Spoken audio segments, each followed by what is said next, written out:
Hi friends, welcome back to my channel. ಇವತ್ತು ಶುಕ್ರವಾರ ಅಲ್ವಾ, ಸೊ ಅದಕ್ಕೆ ಬೆಳಗ್ಗೆ ಬೇಗನೆ ಎದ್ದು 4 ಗಂಟೆಗೆ ಎದ್ದೆ. 4 ಗಂಟೆಗೆ ಎದ್ರೂ ಕೆಲಸ ಎಲ್ಲ ಮುಗಿಯೋಷ್ಟರಲ್ಲಿ 6 ಗಂಟೆ ಆಯಿತು. ಈಗ ಪೂಜೆ ಎಲ್ಲ ಮಾಡ್ಕೊಳ್ಬೇಕು. ಸೊ ಪೂಜೆ ಬೇಗ ಮುಗಿಸ್ಕೊಂಡು ಇನ್ನು ಅಮ್ಮನವ್ರಿಗೆ ಅಭಿಷೇಕ ಎಲ್ಲ ಮಾಡ್ಕೊಂಬಿಡೋಣ ಅಂತಂದ್ಬಿಟ್ಟು ಎಲ್ಲ ರೆಡಿ ಮಾಡ್ಕೊಂಡಿದ್ದೀನಿ. ಪೂಜೆ ಎಲ್ಲ ಮಾಡಿಬಿಟ್ಟು ಮತ್ತೆ ಸಿಗ್ತೇನೆ ಫ್ರೆಂಡ್ಸ್. ಸೊ ಒಂದು ಕಡೆ ಕಾಫಿ ಮತ್ತು ನೈವೇದ್ಯಕ್ಕೆ ಮೊಸರನ್ನ ಎಲ್ಲ ರೆಡಿ ಮಾಡಿಕೊಂಡು ಆಗ್ನೇಯ ದೀಪ ಕೂಡ ಎಲ್ಲ ಹಚ್ಕೊಂಡು ಪೂಜೆ ಎಲ್ಲ ಮಾಡಿದ್ದೀನಿ. ಸೊ ಈ ಪೂಜೆ ಅಂತೂ 5:30ಗೆಲ್ಲ ಮುಗ್ದೋಯ್ತು. ಬಟ್ ದೇವ್ರ ಮನೆ ಪೂಜೆ ಸ್ವಲ್ಪ ಲೇಟ್ ಆಯಿತು, ಲೇಟ್ ಆಗ್ತಾಯಿದೆ ಫ್ರೆಂಡ್ಸ್. ಸೊ ಬೇಗ ಬೇಗ ಮಾಡ್ಕೊಳ್ಬೇಕು. ಇನ್ನು ತುಳಸಿ ಅಮ್ಮನಿಗೆ ಫಸ್ಟ್ ಪೂಜೆ ಎಲ್ಲ ಮುಗಿಸ್ಕೊಂಡ್ಬಿಟ್ಟಿದ್ದೀನಿ. ವಸ್ತು ಪೂಜೆ ಕೂಡ ಎಲ್ಲ ಮುಗಿಸ್ಕೊಂಡು ಅದಾದಮೇಲೆ ದೇವ್ರ ಮನೆ ಒಳಗಡೆ ಪೂಜೆ ಮಾಡ್ಕೊಳ್ಳೋದು. ಸೊ 2 ಮಣ್ಣಿನ ದೀಪಾರಾಧನೆ ಮಾಡ್ಕೊಂಡಿದ್ದೀನಿ. ಫಸ್ಟು ತುಳಸಿ ಅಮ್ಮನ ಪೂಜೆ, ಅದಾದಮೇಲೆ ನಾವು ವಸ್ತು ಪೂಜೆ ಮಾಡಿ ಅದಾದಮೇಲೆ ದೇವ್ರ ಮನೇಲಿ ಪೂಜೆ ಮಾಡಬೇಕು. ಸೊ ಹಾಗಾಗಿ ಸೂರ್ಯನಿಗೆ ಎಲ್ಲ ಪೂಜೆ ಮುಗಿಸಿ, ತುಳಸಿ ಅಮ್ಮನಿಗೆಲ್ಲ ಪೂಜೆ ಮುಗಿಸಿ, ವಸ್ಲಕ್ಕೂ ಪೂಜೆ ಮುಗಿಸ್ಕೊಂಡು ಸೊ ನೆಕ್ಸ್ಟು ದೇವ್ರ ಮನೇಲಿ ದೀಪಾರಾಧನೆಯನ್ನು ಮಾಡಿಕೊಂಡು ಪೂಜೆ ಮಾಡ್ಕೋತಾ ಇದ್ದೀನಿ. ನಾನು ಯಾವ ರೀತಿ ಅಭಿಷೇಕ ಮತ್ತು ಪೂಜೆ ಎಲ್ಲ ಮಾಡಿಕೊಂಡೆ ಅಂತ ಹೇಳಿ ಈ ವಿಡಿಯೋದಲ್ಲಿ ನಿಮಗೆ ಪೂರ್ತಿ ತೋರಿಸ್ತೀನಿ ನೋಡಿ.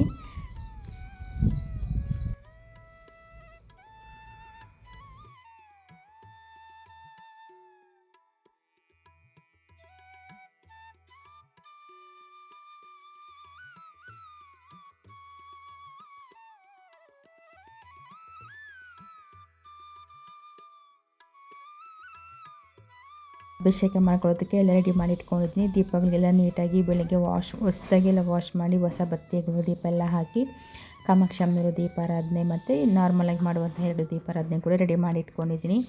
ನಾವು ಅಭಿಷೇಕ ಮಾಡೋದಕ್ಕಿಂತ ಮುಂಚೆ ಒಂದು ಹೂವು ಅಥವಾ ಬಿಲ್ವಪತ್ರೆಯನ್ನು ಹಿಡ್ಕೊಂಡು ನಮ್ಮ ಸಂಕಲ್ಪವನ್ನು ಹೇಳ್ಕೊಂಡು ಅದಾದಮೇಲೆ ಅದನ್ನು ಅಮ್ಮನವ್ರ ಹತ್ರ ಇಟ್ಟು ಅಭಿಷೇಕವನ್ನು ಮಾಡ್ಕೊಳ್ಬೇಕು. ನಾವು ಯಾವುದೇ ದೇವರಿಗೆ ಪೂಜೆ ಮಾಡಿದ್ರೂ ಸೇಮ್ ಇದನ್ನು ಫಾಲೋ ಮಾಡಬೇಕು. ಫಸ್ಟು ಒಂದು ಹೂವು ಅಥವಾ ತುಳಸಿ ಬಿಲ್ವಪತ್ರೆ ಏನಿರುತ್ತೆ ಅಂತ ತೊಗೊಂಡು ಕೈಲಿ ಇಟ್ಕೊಂಡು ನಮ್ಮ ಸಂಕಲ್ಪ, ನಮ್ಮ ಹೆಸರು ಎಲ್ಲವನ್ನ ಹೇಳ್ಕೊಳ್ಬೇಕು. ಅಂದರೆ ಮನೇಲಿರ್ತಕ್ಕಂಥ ಎಲ್ಲರ ಹೆಸರು ಹೇಳ್ಕೊಂಡು ನಮ್ಗೆ ಏನಾಗಬೇಕು ನೋಡಿ ಅದನ್ನೆಲ್ಲ ಕೇಳ್ಕೊಂಡ್ಬಿಟ್ಟು ಹೂವನ್ನ ದೇವ್ರ ಹತ್ರ ಇಟ್ಟು ಆ ನಂತರ ನಾವು ಯಾವುದೇ ರೀತಿಯ ಅಭಿಷೇಕ ಆದರೂ ಮಾಡ್ಕೊಳ್ಬಹುದು.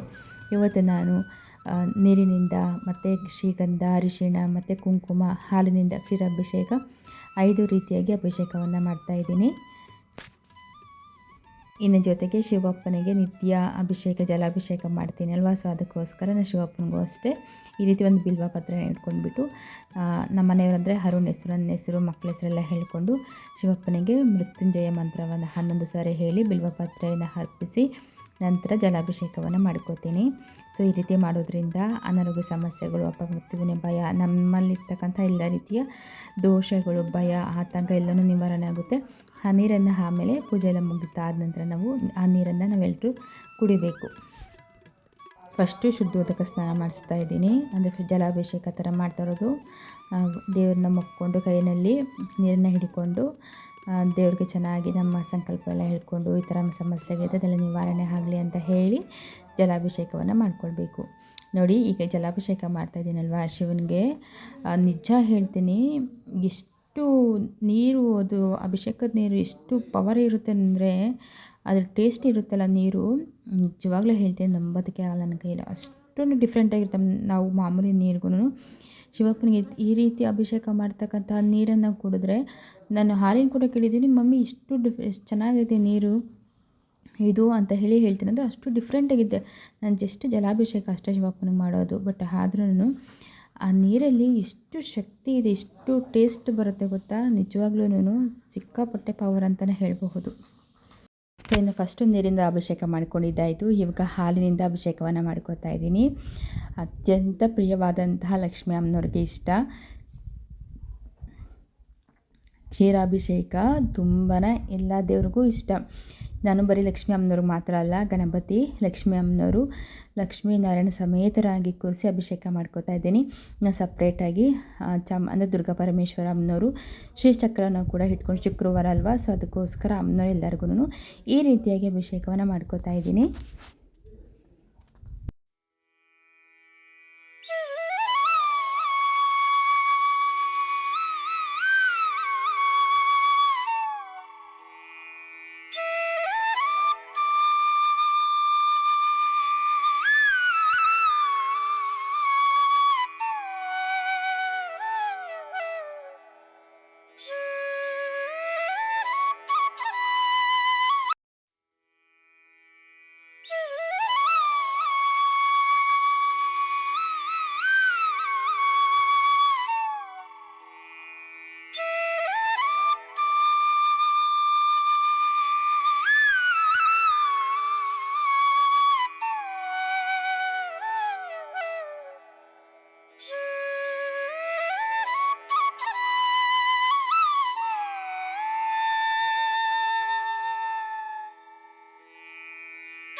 ಸೊ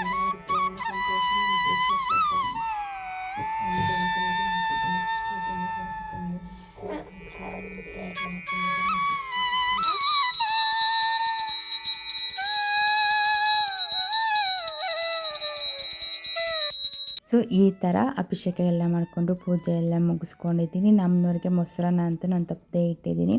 ಇನ್ನು ಗೋಧಿ ಹಿಟ್ಟಿನ ದೀಪಾರಾಧನೆ ಕೂಡ ಮಾಡ್ಕೊಂಡಿದ್ದೀನಿ. ಆ್ಯಕ್ಚುಲಿ ದೀಪಾರಾಧನೆ ಬಗ್ಗೆ ನಿನ್ನೆ ನಾನು ನಿಮಗೆ ತಿಳಿಸ್ಬೇಕಾಗಿತ್ತು, ಆದರೆ ಹೇಳೋದಕ್ಕೆ ಆಗಲಿಲ್ಲ, ಮರ್ತೋಗ್ಬಿಟ್ಟೆ. ಸೊ ಅದಕ್ಕೋಸ್ಕರ ಈ ಒಂದು ದೀಪಾರಾಧನೆ ಬಗ್ಗೆ ಇವತ್ತು ವಿಡಿಯೋದಲ್ಲಿ ತಿಳಿಸ್ಕೊಡ್ತೀನಿ, ಹೇಗೆ ಮಾಡಬೇಕು ಏನು ಅಂತೇಳಿ. ಸೊ ನೀವು ನೆಕ್ಸ್ಟು ಶುಕ್ರವಾರದಿಂದ ಈ ಒಂದು ದೀಪಾರಾಧನೆಯನ್ನು ಮಾಡ್ಕೊಳ್ಬಹುದು. ಹಾಯ್ ಫ್ರೆಂಡ್ಸ್, ಎಲ್ಲರಿಗೂ ನಮಸ್ಕಾರ. Welcome back to my channel. ಎಲ್ಲರೂ ಹೇಗಿದ್ದರೆ? ಎಲ್ಲರೂ ಶುಕ್ರವಾರ ಪೂಜೆ ಎಲ್ಲ ಮಾಡ್ಕೊಂಡ್ರ? ನಾನಂತೂ ಪೂಜೆ ಎಲ್ಲ ಮುಗಿಸ್ಕೊಂಡಿದ್ದಾಯಿತು. ಇನ್ನು ಗೋಧಿ ಹಿಟ್ಟಿನ ದೀಪಾರಾಧನೆ ಬಗ್ಗೆ ನಿಮಗೆ ತಿಳಿಸ್ಬೇಕಾಗಿತ್ತು. ಸಾರಿ, ನಾನು ಮರ್ತೋಗ್ಬಿಟ್ಟಿದ್ದೆ ಅಂತ ತಿಳಿಸೋದು. ಸೊ ಮುಂದಿನ ಶುಕ್ರವಾರದಿಂದ ಈ ಗೋಧಿ ಹಿಟ್ಟಿನ ದೀಪಾರಾಧನೆಯನ್ನು ಮಾಡ್ಕೊಳ್ಳಿ. ತುಂಬಾ ಒಳ್ಳೆಯದಾಗುತ್ತೆ. ಮನೆಯಲ್ಲಿ ನಾನು ಮೊದಲು ಮಾಡ್ತಾ ಇದ್ದೆನಲ್ಲ 15 ಮನೆಯಲ್ಲಿ ದೀಪಾರಾಧನೆ, ಸೊ ಅದನ್ನು ಕೂಡ ತಪ್ಪದೆ ಮಾಡ್ಕೊಳ್ಳಿ. ತುಂಬ ಅಟ್ಲೀಸ್ಟು ಈ ಶ್ರಾವಣ ಮಾಸದಲ್ಲಿ ಆದರೂ ಮಾಡ್ಕೊಳ್ಳಿ, ತುಂಬ ಒಳ್ಳೆಯದಾಗುತ್ತೆ. ಇನ್ನು ಮಹಾಲಕ್ಷ್ಮಿ ಅಮ್ಮನವ್ರಿಗೆ ತುಂಬಾ ಪ್ರಿಯವಾದಂಥದ್ದು ಗೋಧಿ ಹಿಟ್ಟಿನಿಂದ ಮಾಡುವಂತಹ ದೀಪಾರಾಧನೆ. ಇದು ತುಂಬಾ ಒಳ್ಳೆಯದು. ಈಗ ನಾವು ಸಾಮಾನ್ಯವಾಗಿ ಬೆಲ್ಲದ ದೀಪಾರಾಧನೆ ಮತ್ತು ಬೂದ್ ಕುಂಬಳಕಾಯಿ ದೀಪಾರಾಧನೆ, ಅಕ್ಕಿ ಹಿಟ್ಟಿನ ದೀಪಾರಾಧನೆ ಈ ಥರ ಎಲ್ಲ ಮಾಡ್ತಾ ಇರ್ತೀವಲ್ಲ, ಅದೇ ರೀತಿ ಮಹಾಲಕ್ಷ್ಮಿ ಅಮ್ಮನಿಗೆ ತುಂಬಾ ಪ್ರಿಯವಾದಂಥ ಈ ಒಂದು ಸೀಕ್ರೆಟ್ ದೀಪಾರಾಧನೆ ಬಗ್ಗೆ ತಿಳಿಸ್ಕೊಡ್ತಾ ಇದ್ದೀನಿ. ಅದು ಗೋಧಿ ಹಿಟ್ಟಿನ ದೀಪಾರಾಧನೆ. ಸೊ ಮುಂದಿನ ಶುಕ್ರವಾರದಿಂದ ನೀವು ಈ ಒಂದು ದೀಪಾರಾಧನೆಯನ್ನು ಮಾಡ್ಕೊಳ್ಳಿ. ಮತ್ತು ಪ್ರತಿ ಅಮಾವಾಸ್ಯೆಗೆ ತಪ್ಪದೇ ಈ ಒಂದು ದೀಪಾರಾಧನೆಯನ್ನು ಮಾಡ್ಕೊಳ್ಳೋದ್ರಿಂದ ತುಂಬ ಚೆನ್ನಾಗಿ ನಿಮಗೆ ಒಂದು ಒಳ್ಳೆ ಫಿನಾನ್ಷಿಯಲ್ ಇಶ್ಯೂಸ್ ಏನಿರುತ್ತಲ್ಲ ಅದು ನಿವಾರಣೆ ಆಗುತ್ತೆ. ಅದು ಮಹಾಲಕ್ಷ್ಮಿಯ ಈ ಒಂದು ಗೋಧಿ ಹಿಟ್ಟಿನ ದೀಪಾರಾಧನೆ ಮಾಡ್ಕೊಳ್ಳೋದ್ರಿಂದ ತುಂಬಾ ಒಳ್ಳೆಯದಾಗುತ್ತೆ, ಮನೆಯಲ್ಲಿ ತುಂಬ ಒಳ್ಳೆಯದಾಗುತ್ತೆ. ಸೊ ತಪ್ಪದೆ ಈ ಒಂದು ಗೋಧಿ ಹಿಟ್ಟಿನ ದೀಪಾರಾಧನೆಯನ್ನು ಮಾಡ್ಕೋತಾ ಬನ್ನಿ. ಸೊ ಅದರ ಶಕ್ತಿ ಏನಂತ ಗೊತ್ತಾಗುತ್ತೆ. ಇನ್ನು ಗೋಧಿ ಹಿಟ್ಟಿನ ದೀಪಾರಾಧನೆ ಹೇಗೆ ಮಾಡ್ಕೊಳ್ಳೋದು ಅಂತಂದರೆ, ಫಸ್ಟ್ ಒಂದು ಬೌಲ್ ತಗೊಳ್ಳಿ, ಸ್ವಲ್ಪ ಗೋಧಿ ಹಿಟ್ಟನ್ನು ಹಾಕಿ, ಹಾಗೆ ಒಂಚೂರು ಬೆಲ್ಲ ಹಾಕಿ, ಒಂಚೂರು ಪಚ್ಚಕರ್ಪೂರ, ಒಂಚೂರು ಅರಿಶಿನ ಹಾಕಿ, ಹಾಗೆ ಒಂದು ಸ್ವಲ್ಪ ಹಸಿ ಹಾಲನ್ನು ಹಾಕಿಬಿಟ್ಟು ಬೆಲ್ಲ ಹಾಕಬೇಕು. ಸೊ ಇದನ್ನೆಲ್ಲ ಹಾಕಿ ಇದೆಲ್ಲ ಸ್ವಲ್ಪ ಸ್ವಲ್ಪನೇ ನೀವು ಸೇರಿಸ್ಕೊಂಡ್ರೆ ಆಯಿತು. ಸೊ ಈ ರೀತಿ ಇದನ್ನೆಲ್ಲ ಹಾಕಿ ಚೆನ್ನಾಗಿ ಅಂದರೆ ಚೆನ್ನಾಗಿ ಹಿಟ್ಟನ್ನು ನಾದ್ಕೊಂಡ್ಬಿಟ್ಟು ಚೆನ್ನಾಗಿ ನಾವು ಚಪಾತಿಗೆ ಹೇಗೆ ಕಳಿಸ್ತೀವಲ್ಲ, ಸೊ ಆ ಥರ ಕಳಿಸಿ ಒಂಚೂರು ಗಟ್ಟಿನೇ ಇರಲಿ, ಜಾಸ್ತಿ ತಲೆ ಕಳಿಸ್ಕೊಳಕ್ಕೆ ಹೋಗ್ಬೇಡಿ. ಸೊ ಅದನ್ನು ನೀಟಾಗಿ ರೌಂಡ್ ಥರ ಮಾಡಿಬಿಟ್ಟು ಅದಕ್ಕೆ ಅರಿಶಿನ ಕುಂಕುಮ ಎಲ್ಲ ಇಟ್ಬಿಟ್ಟು, ಸಾಧ್ಯ ಅದು ತುಪ್ಪ ಹಾಕಿ, ತುಪ್ಪ ಆಗಲಿಲ್ಲ ಅಂತಂದರೆ ಒಂದ್ರಲ್ಲಿ ನಿಮಗೆ ಅನುಕೂಲ ಇತ್ತು ಅಂತಂದರೆ ಮಲ್ಲಿಗೆ ಹಣ್ಣಿನ ದೀಪಾರಾಧನೆ ಮಾಡಿ ತುಂಬಾ ಒಳ್ಳೆಯದಾಗುತ್ತೆ, ಅಥವಾ ತುಪ್ಪದ ದೀಪಾರಾಧನೆ ಆದರೂ ಮಾಡಿ. ಸೊ ಇದಕ್ಕೆ ನಾವು 3 ಜೋಡಿ ಬತ್ತಿಗಳನ್ನ ಹಾಕಬೇಕಂದ್ರೆ 3 ಅಂದರೆ 6 ಬತ್ತಿ ತೊಗೊಳ್ಬೇಕು. ಅದನ್ನು ಜೋಡಿ ಜೋಡಿ ಮಾಡ್ಕೊಂಡು ಅನ್ನ ಹಾಕ್ತೀವಲ್ಲ 3. ಸೊ ಆ ರೀತಿಯಾಗಿ 3 ಜೋಡಿ ಬತ್ತಿಗಳನ್ನ ಹಾಕಿಬಿಟ್ಟು ಈ ದೀಪಾರಾಧನೆಯನ್ನು ಮಹಾಲಕ್ಷ್ಮಿ ಅಮ್ಮನವ್ರಿಗೆ ವಿಶೇಷವಾಗಿ ಮಾಡ್ಕೊಳ್ಳಿ. ನಾನು ನೋಡಿ ಮಾಡಿದ್ದೀನಿ. ವಿಶೇಷವಾಗಿ ಮಾಡ್ಕೊಳ್ಳೋದು ತುಂಬಾ ಒಳ್ಳೆಯದು. ಯಾರು ಮಿಸ್ ಮಾಡ್ಕೋಬೇಡಿ. ಈ ಒಂದು ಶ್ರಾವಣ ಮಾಸ ಇದನ್ನು ಸ್ಟಾರ್ಟ್ ಮಾಡಿ ಪ್ರತಿ ಅಟ್ಲೀಸ್ಟು ಅಮಾವಾಸ್ಯೆಗೆ ಆದ್ರೂ ಈ ಒಂದು ಮಹಾಲಕ್ಷ್ಮಿ ವಿಶೇಷವಾಗಿ ಅಭಿಷೇಕ ಪೂಜೆ ಮಾಡಿಕೊಂಡು ಈ ಗೋಧಿ ಹಿಟ್ಟಿನ ದೀಪಾರಾಧನೆ ಮಾಡಿಕೊಂಡು ತುಂಬಾ ಒಳ್ಳೆಯದಾಗುತ್ತೆ. ಸೊ ಫ್ರೆಂಡ್ಸ್, ಇದಿಷ್ಟು ಇವತ್ತಿನ ನನ್ನ ಒಂದು ಬ್ಲಾಗು. ಸೊ ಇನ್ನೊಂದು ಹೇಳೋದು ಮಾಡ್ತಾ ಹೋಗ್ಬಿಟ್ಟೆ, ಸಾರಿ ಫ್ರೆಂಡ್ಸ್. ನಾನು ತುಂಬ ಜನ ಹೇಳ್ತಾ ಇದ್ದಾರೆ ಈ ಒಂದು ವಿಚಾರನ, ತುಂಬ ಜನ ಹೇಳ್ತಾ ಇದ್ದಾರೆ. ಯಾರಾದರೂ ನನ್ನ ಯೂಟ್ಯೂಬ್ ಚಾನಲ್ ನೇಮ್ ಕೇಳಿದಾಗ ನಾನು ಶಾರೂಸ್ ವೀವರ್ಸ್ ಲಾಕ್ ಅಂತಂದರೆ ಯಾರಿಗೂ ಅರ್ಥನೇ ಆಗ್ತಾಯಿಲ್ಲ, ಇಲ್ಲ ನೇಮ್ ಯಾಕೋ ಒಂಥರ ಇದೆ ಚೆನ್ನಾಗಿಲ್ಲ, ನೇಮ್ ಚೇಂಜ್ ಮಾಡಿ, ಆ ನೇಮ್ ಚೇಂಜ್ ಮಾಡಿ ತುಂಬ ಜನ ಹೇಳ್ತಾ ಇದ್ದಾರೆ. ಅಷ್ಟೊಂದಾಗಿ ಅಟ್ರಾಕ್ಟ್ ಇಲ್ಲ, ಸ್ಟ್ರಾಂಗ್ ಇಲ್ಲ, ಆಮೇಲೆ ಅಷ್ಟೊಂದು ಹೇಳೋದಕ್ಕೂ ಅದು ನೀಟಾಗಿ ಚಾನಲ್ ನೇಮ್ ಹೇಳಿದ ತಕ್ಷಣ ಅದರಲ್ಲಿ ನಮ್ಗೆ ಗೊತ್ತಾಗಬೇಕು ಫಸ್ಟ್ ಏನು ಹೇಳಿದ ತಕ್ಷಣ ಅಂತೇಳಿ. ಬಟ್ ಈ ನಿಮ್ಮ ಹೆಸರು ಇಟ್ಕೊಂಡಿರೋ ಅಷ್ಟೊಂದು ಚೆನ್ನಾಗಿಲ್ಲ. ಸೊ ಮತ್ತು ನಿಮ್ಮ ಹೆಸರಿಂದ ಅಥವಾ ನಿಮ್ಮ ಹಸ್ಬೆಂಡ್ ಹೆಸರು 2 ಸೇರಿ ಇಡೋದ್ರಿಂದ ತುಂಬ ಚೆನ್ನಾಗಿ ಆಗುತ್ತೆ. ಸೊ ಈ ಥರ ಯಾವುದಾದ್ರೂ ನೋಡಿ ಚೆನ್ನಾಗಿ ಇಟ್ಕೊಂಡು, ಅಥವಾ ಬೇರೆ ಏನಾದರೂ ನಿಮ್ಗೆ ಇಷ್ಟ ಆದರೆ ಆ ಥರ ಒಂದು ಒಳ್ಳೆ ಸ್ಟ್ರಾಂಗ್ ಆಗಿರೋದು, ಅಟ್ರಾಕ್ಟ್ ಆಗುವಂತಹ ಒಂದು ನೇಮ್ನ ಹಿಡಿ ಅಂತ ಹೇಳಿದ್ದಾರೆ. ಬಟ್ ನಾನು ಎಂದೆಯಿಂದ ಯೋಚನೆ ಮಾಡಿ ಅಂತ ಅಂದ್ಕೊಂಡೆ. ಸರಿ, ನಾನು ಮತ್ತು ಅರುಣ್ದು ನಾವಿಬ್ರದ್ದು ಒಂದು ನೇಮ್ ಕರೆಕ್ಟಾಗಿ ಬಂತು ಅಂತ ನಮಗೆ ತುಂಬ ಚೆನ್ನಾಗಿ ಅದು ಹಾಗೆ ಬರುತ್ತೆ. ಸೊ ಅದರಿಂದ ಒಂದು ನೈಟೆಲ್ಲ ಯೋಚನೆ ಮಾಡಿ ಏನು ಮಾಡೋದು, ಯಾವ ನೇಮ್ ಇಡೋದು ಗೊತ್ತಾಗ್ತಾ ಇಲ್ವಲ್ಲ. ಎಲ್ಲರೂ ಸುಮಾರು ಜನ ಹೇಳಿದ್ದಾರೆ ನೇಮ್ ಇಷ್ಟೊಂದು ಅಟ್ರಾಕ್ಟ್ ಇಲ್ಲ, ಅದು ನಮ್ಮ ಸರಿಯಾಗಿ ಹೇಳೋದು ಕೂಡ ಬರೋದಿಲ್ಲ, ಸೊ ಚೇಂಜ್ ಮಾಡು, ಶಾರೂಸ್ ಅಂತ ಅನ್ನೋದು ಅಷ್ಟೊಂದು ಚೆನ್ನಾಗಿ ಸ್ಟ್ರಾಂಗ್ ಇಲ್ಲ ಅಂತಂದ್ಬಿಟ್ಟು. ಸೊ ಅದಕ್ಕೋಸ್ಕರ ನೈಟೆಲ್ಲ ಯೋಚನೆ ಮಾಡಿ ಒಂದು ನೇಮ್ ಚೇಂಜ್ ಅಂದ್ಕೊಂಡಿದ್ದೀನಿ. ಶಾರುಣ್ ಅಂತಂದರೆ ನನ್ನ ಹೆಸರು, ರುಣ್ ಅಂತಂದರೆ ಅರುಣ್ ಹೆಸರು. ಸೊ ಇಬ್ಬರದ್ದು ಚೆನ್ನಾಗಿರುತ್ತೆ. ಸೊ ಒಂದು ಒಳ್ಳೆ ಸ್ಟ್ರಾಂಗ್ ಅಂತ ಹೇಳಿ ಚೆನ್ನಾಗಿದೆ, ಸ್ಟ್ರಾಂಗಾಗಿ ನೇಮು ಶಾರುಣ್ ವ್ಲಾಗ್ಸ್ ಅಂತ ಹೇಳಿ ಇಡೋಣ ಅಂತ ಡಿಸೈಡ್ ಮಾಡಿದ್ದೀನಿ ಫ್ರೆಂಡ್ಸ್. ಸೊ ಇವತ್ತು ಶುಕ್ರವಾರ, ಈ ಒಂದು ಶುಕ್ರವಾರನೇ ಈ ಒಂದು ಪೂಜೆ ಎಲ್ಲ ಮುಗಿಸಿದ್ದೀನಿ. ಸೊ ನೇಮ್ ಕೂಡ ಚೇಂಜ್ ಮಾಡಿಬಿಟ್ಟು ವಿಡಿಯೋನ ಹೊಸ್ದಾಗಿ ವ್ಲಾಗ್ಸ್ನ ಶೇರ್ ಮಾಡೋಣ ಅಂತ. ಸೊ ನಿಮಗೆಲ್ಲ ಏನು ಅನಿಸ್ತು ಅಂತ ಕಮೆಂಟ್ ಮಾಡಿ. ಮತ್ತು ನೇಮ್ ಚೇಂಜ್ ಮಾಡಿದೆ ಅಂತ ಹೇಳಿ ಯಾರೂ ಕನ್ಫ್ಯೂಸ್ ಆಗೋದಕ್ಕೆ ಹೋಗಬೇಡಿ. ಅದಕ್ಕೆ ನಾನು ಮೊದಲೇ ಹೇಳ್ತೀನಿ, ನಾನು ಯಾವತ್ತೂ ಹೇಳಿಲ್ಲ ನೇಮ್ ಚೇಂಜ್ ಮಾಡಬೇಕಂದ್ರೆ. ಬಟ್ ಯಾಕೋ ನನಗೂ ಅನಿಸ್ತಾ ಇತ್ತು, ಯಾಕೋ ನೇಮ್ ಸ್ವಲ್ಪ ಎಲ್ಲೋ ಒಂಥರ ಇದು ಅನಿಸ್ತಾ ಇದೆಯಲ್ಲ ಅಂತ. ಆಮೇಲೆ ಮೊನ್ನೆ ಎಲ್ಲ ದೇವಸ್ಥಾನದ ಅರ್ಚಕರು ಕೇಳಿದ್ರು, ಅವರು ಅಂತ ಫೇಸ್ಬುಕ್ಕಲ್ಲೆಲ್ಲ ನೋಡ್ತಾ ಇರ್ತಾರೆ. ಸೊ ಕೇಳಿದಾಗ ಯೂಟ್ಯೂಬ್ ಇದೆ ಅಂತ ಹೇಳಿದೆ. ಸೊ ಅದನ್ನೆಲ್ಲ ನೋಡಿಬಿಟ್ಟು ಬೇಡಮ್ಮ ಈ ನೇಮ್ ಅಷ್ಟೊಂದು ಸ್ಟ್ರಾಂಗ್ ಇಲ್ಲ, ನಿಮಗೆ ಬೇರೆದು ಯಾವುದಾದ್ರು ಚೆನ್ನಾಗಿರೋದು ನೋಡಿ ಇಟ್ಕೊಳ್ಳಿ ಅಂತ ಎಲ್ಲ ಹೇಳಿದ್ರು. ಸೊ ನನಗೂ ಅನಿಸ್ತಾ ಇತ್ತು ಮೊದಲಿಂದನೂ. ಸೊ ಅದಕ್ಕೆ ನಿಮ್ಮ ಜೊತೆ ಶೇರ್ ಮಾಡ್ತಾಯಿದ್ದೀನಿ. ಸೊ ನೇಮ್ ಹೇಗಿದೆ ಹೊಸ್ದಾಗಿ ಶಾರುನ್ ಲಾಕ್ಸ್ ಅಂತ ಹೇಳಿಡೋಣ ಅಂತ ಹೇಳಿ. ಸೊ ಇಬ್ಬರು ಹೆಸರು ಅನ್ನೋದ್ರಲ್ಲಿ ಬರ್ತಾ ಇದೆ. ಸೊ ಅದಕ್ಕೋಸ್ಕರ ಫ್ರೆಂಡ್ಸು ಇಷ್ಟು ಈ ಒಂದು ನೇಮ್ನ ಹೇಳಿದೆ ಅಂದ್ಕೊಂಡಿದ್ದೀನಿ ಇಡೋಣ ಅಂತ ಅಂದ್ಬಿಟ್ಟು. ಸೊ ನಿಮ್ಮ ಅಭಿಪ್ರಾಯನ ಕಮೆಂಟ್ ಮೂಲಕ ತಿಳಿಸಿ. ಆ್ಯಂಡ್ ನೇಮ್ ಚೇಂಜ್ ಮಾಡಿದ್ಮೇಲೆ ಯಾರು ಕನ್ಫ್ಯೂಸ್ ಮಾಡ್ಕೊಳ್ಳೋದಕ್ಕೆ ಹೋಗಬೇಡಿ. ಶುಕ್ರವಾರ ನಾನು ಇವತ್ತು ಚೇಂಜ್ ಮಾಡಬೇಕು ಅಂದ್ಕೊಂಡು ಚೇಂಜ್ ಮಾಡಿದ ನಂತರ ನಾನು ವಿಡಿಯೋನ ಪೋಸ್ಟ್ ಮಾಡಿದ್ದೀನಿ. ಸೊ ಇದಿಷ್ಟು ಇವತ್ತು ನಮ್ಮ ಬ್ಲಾಗ್ ಫ್ರೆಂಡ್ಸ್. ವಿಡಿಯೋ ಇಷ್ಟ ಆಗಿದೆ ಲೈಕ್ ಮಾಡಿ, ಶೇರ್ ಮಾಡಿ, ಕಮೆಂಟ್ ಮಾಡಿ. ಸೊ ನೆಕ್ಸ್ಟ್ ಶುಕ್ರವಾರ ನೀವು ತಪ್ಪದೆ ಗೋಧಿ ತಿಂಡಿ ಪರದ್ದೇನ ಮಾಡ್ಕೊಳ್ಳಿ. ಎಲ್ಲರಿಗೂ ಒಳ್ಳೆಯದಾಗಲಿ. Thank you, bye bye and love you all.